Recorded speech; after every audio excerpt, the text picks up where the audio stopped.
என் அன்புமிக்க பார்வையாளர்களுக்கு வணக்கம். மனதை மகிழ்விக்கக்கூடிய, உங்கள் குழந்தைகளை நல்வழிப்படுத்தக்கூடிய ஒரு அழகான தன்னம்பிக்கை கதையோடு தான் இந்த வீடியோவை நம்ம நகர்த்த போறோம். வாங்க வீடியோக்குள்ள போகலாம். இதுவரைக்கும் நம்ம சேனலை சப்ஸ்கிரைப் பண்ணாதவங்க உடனடியாக சப்ஸ்கிரைப் பண்ணுங்க. பக்கத்துல இருக்க பெல் ஐக்கானையும் ஒரு கிளிக் பண்ணுங்க. அப்பதான் நம்ம போடக்கூடிய எல்லா பயனுள்ள வீடியோக்களும் உங்களுக்கு உடனடியாக வந்து சேரும். முன்பொரு காலத்தில் ஒரு ஊரில் மோகன் என்ற ஒரு விவசாயி வாழ்ந்து வந்தான். மோகன் மிகவும் நேர்மையானவன். யார் தப்பு செய்தாலும் உடனே தட்டி கேட்கக்கூடிய குணமுடையவன். அவன் கடவுளின் மீது மிகுந்த கோபத்தில் இருந்தான். கண்டிப்பாக நம் கடவுளை மட்டும் நேரில் பார்க்க நேர்ந்தால் அவரிடம் கேட்க வேண்டிய கேள்விகள் நிறைய உள்ளது என தனக்குத்தானே புலம்பிக் கொண்டிருந்தான். இதனை கண்டு அவனுடைய மனைவி, ஏங்க, நம்ம ஊருக்கு ஒரு சாமியார் வந்திருக்காருங்க, அவரை போய் நம்ம நாளைக்கு பார்க்கலாங்க, அவர் கடவுளை பார்ப்பதற்கு ஒரு வழி சொல்வார் என மனைவி கூறினாள். அது சரிமா, சாமியார் நம்ம ஊர்ல எங்க இருக்காரு? அதாங்க, அவரு நம்ம ஊரு கோயிலு பஜனை மடத்துல தாங்க தங்கி இருக்காரு.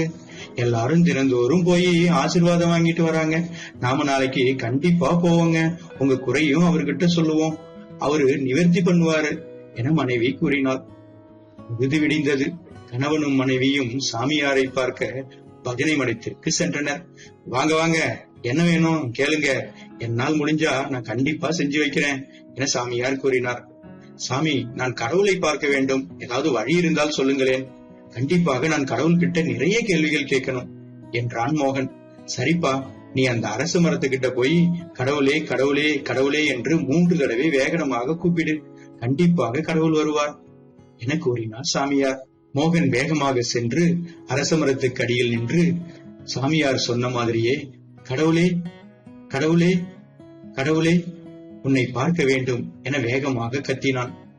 என்ன ஆச்சரியம், கடவுள் உடனடியாக அவன் கண்முன் தோன்றினார். என்னப்பா, உனக்கு என்ன வேணும்? கடவுளே, உங்களுக்கு ஒண்ணுமே தெரியல, இந்த உலகத்தை படைக்கிறது நீங்க தான் அப்படின்னு எல்லாரும் சொல்றாங்க. ஆனா உங்களுக்கு சுத்தமா விவசாயத்தை பத்தி எதுவுமே தெரியல. அதனால இந்த உலகத்துல இருக்கிற எல்லா விவசாய நிலத்தையும் நிர்வாகிக்கிற பொறுப்பை என்கிட்ட கொடுத்தீங்கன்னா நான் சிறப்பா செய்வேன் கடவுளே என மோகன் கூறினான். அப்படியெல்லாம் செய்ய முடியாதுப்பா. அது எப்படி செய்ய முடியும்? உன்னிடம் எப்படிப்பா கொடுக்க முடியும்? உன்னை நம்பி நீ சொல்றதே எனக்கு ஒண்ணுமே புரியல. அதாவது விவசாயம் பண்றப்ப கடவுளே, மழை தேவைப்படும் பொழுது மழை பொழியறதே இல்லை, காற்று தேவைப்படும் பொழுது காற்று அடிக்கிறதே இல்லை, வெயில் தேவைப்படும் பொழுது வெயில் வருவதே இல்லை, எல்லாம் எதிர்மறையாத்தானே நடக்குது. அதனால விவசாயிகளாகிய நாங்க எவ்வளவு கஷ்டப்படுறோம், உங்களுக்கு எங்க தெரியுது? அது சரிப்பா, புரியுது. அதுக்கு நான் இப்ப என்ன பண்ண முடியும்? அதுக்குதான் நான் சொல்றேன், விவசாயத்துல இருக்கிற எல்லா விஷயமும் தெரிஞ்ச என்கிட்ட கொடுத்துடுங்க, நான் இந்த உலகத்தையே பாத்துக்கிறேன். அப்படியெல்லாம் கொடுக்க முடியாதுப்பா. வேணும்னா நான் உனக்கு 1 ஏக்கர் நிலம் கொடுக்கறேன். அந்த நிலத்து பக்கம் நான் வரவே மாட்டேன். நீ எப்பெல்லாம் மழை வேணுமோ அப்பெல்லாம் மழை வரும், நீ எப்பெல்லாம் வெயில் வேணுமோ அப்பெல்லாம் வெயில் வரும், எப்பெல்லாம் உனக்கு காற்று வேணுமோ அப்பெல்லாம் அங்கு காற்றடிக்கும். உன் இஷ்டத்துக்கு நீ விவசாயம் செய்யலாம். இதை திறமையாக செய்து நல்ல மகசூல் கொடுத்துட்டீங்கன்னா வச்சுக்கோயேன், உங்ககிட்ட நான் இந்த உலகத்துல இருக்கிற எல்லா நிலத்தையும் கொடுக்கறதுக்கு நான் ட்ரை பண்றேன். இது ஒரு போட்டியாவே எடுத்துக்கோயேன் என கடவுள் கூறினார். கடவுளே, நான் உங்களுக்கு ஹெல்ப் பண்ணலாம்னு நினைச்சேன். விவசாயத்தை என்கிட்ட கொடுத்தீங்கன்னா கொஞ்சம் உங்களுக்கு பாரம் குறையும் இல்ல, நீங்களும் கொஞ்சம் சௌகரியமா இருக்கலாம் இல்ல, அதுக்குதான் நான் சொன்னேன். எங்க ஊர்ல எல்லாம் ஒவ்வொரு இலாக்காவுக்கும் ஒவ்வொரு மந்திரி இருப்பாங்க. அது மாதிரிதான் இந்த இலாக்காவை என்கிட்ட கொடுங்களேன், நான் பாத்துக்கிறேன். சரிப்பா, அதுதான் நான் உனக்கு 1 ஏக்கர் நிலத்தை தர்றேன். அதுல நீ நல்ல மகசூல் செஞ்சு நல்ல லாபத்தை ஈட்டி காட்டினா இந்த உலகத்துல இருக்கிற எல்லா நிலத்தையும் உனக்கே தர்றேன். நீயே அதனை முழுவதும் எடுத்துக்கொண்டு உன் இஷ்டப்படி நீ உலக விவசாயிகளுக்கு உதவி செய். விவசாயிக்கு ஒரே மகிழ்ச்சி. கண்டிப்பாக நம் கடவுளை தோற்கடிக்க வேண்டும். இந்த 1 ஏக்கர் நிலத்தில் நாம் நன்றாக பயிர் வைத்து உலகத்தில் இருக்கக்கூடிய அனைத்து விளைநிலங்களையும் தன்னுடைய கட்டுப்பாட்டுக்குள் கொண்டு வர வேண்டும் என நினைத்தான். என்ன ஆச்சரியம், அந்த 1 ஏக்கர் நிலத்தில் அந்த விவசாயி நினைத்தால் மழை வரும், தேவையான அளவுக்கு காற்றடிக்கும், தேவையான அளவுக்கு மட்டுமே வெயில் அடிக்கும். அவ்வளவு சௌகரியத்துடன் கூடிய வரத்தை விவசாயி பெற்றார்.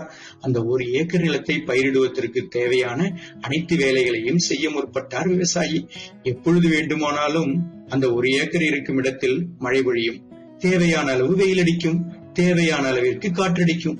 மகிழ்ச்சியில் விவசாயி பயிரிடத் தொடங்கினார். நெல்மணிகளை விதைத்தார். நெல்மணிகள் நன்றாகவே பச்சை பசேரென்று செழிப்பாக வளர்ந்தது. அந்த 1 ஏக்கர் சுற்றியுள்ள மற்ற நிலங்கள் எல்லாம் அவ்வளவாக செழிப்படையாமல் இருந்தது.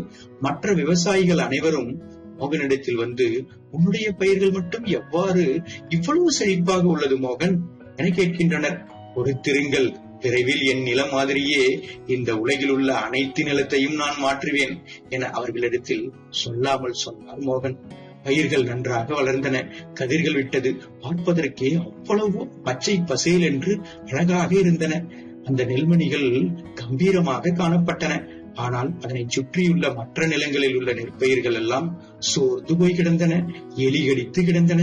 தண்ணீர் இல்லாமல் காய்ந்து போய் கிடந்தன.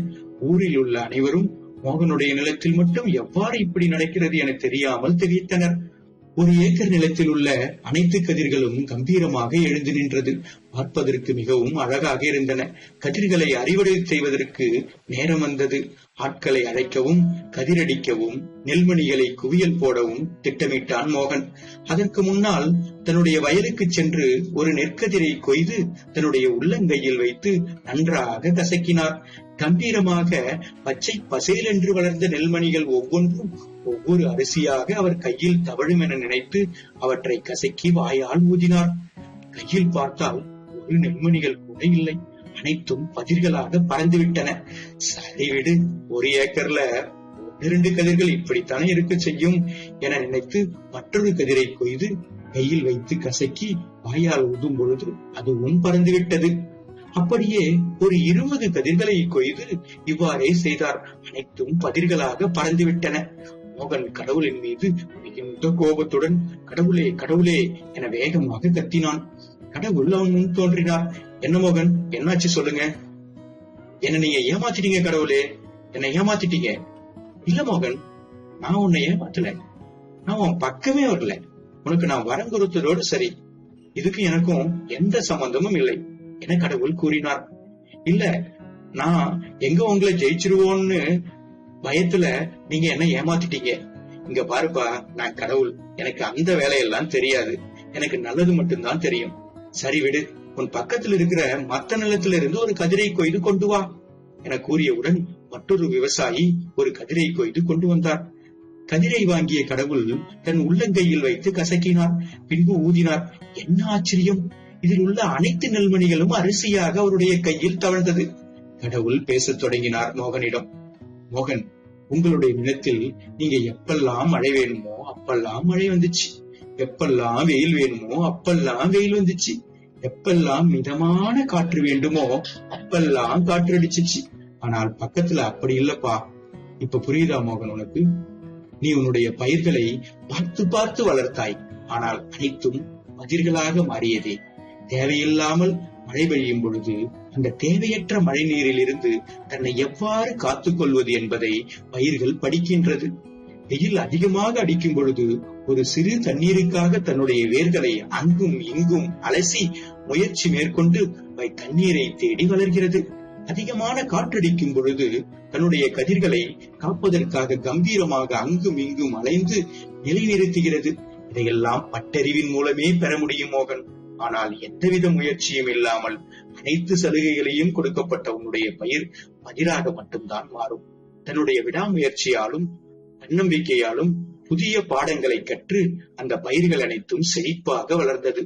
யாரையும் குறை சொல்லாமல் உன்னுடைய திறமையை முழுமையாக கொண்டு நீ விவசாயம் செய்தால் கண்டிப்பாக அதில் வெற்றி அடைவாய். நான் வருகிறேன் என கடவுள் விடை பெற்றார்.